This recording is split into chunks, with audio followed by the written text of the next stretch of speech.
এবছর 5 সেপ্টেম্বর শিক্ষক দিবসের দিন আমি যেহেতু কলকাতার বাইরে ছিলাম, আমার ছাত্রীরা শিক্ষক দিবস পালন করলো আজকের দিনে।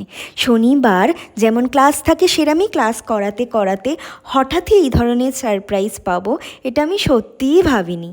একসাথে মিলে ওরা মন প্রাণ থেকে এত সুন্দর আয়োজন করেছিল যে আমি যে কিছু বলবো খানিকক্ষণ আমি চুপ করে গিয়েছিলাম।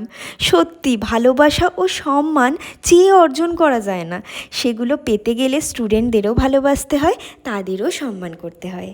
মানসিকভাবে শক্তিশালী হওয়া, খারাপ সময় কাটিয়ে ওঠার শ্রেষ্ঠ চাবিকাঠিই হচ্ছে ভালোবাসা, যেটা আমি এদের সবাইয়ের কাছ থেকে অফুরন্ত পেয়ে চলেছি।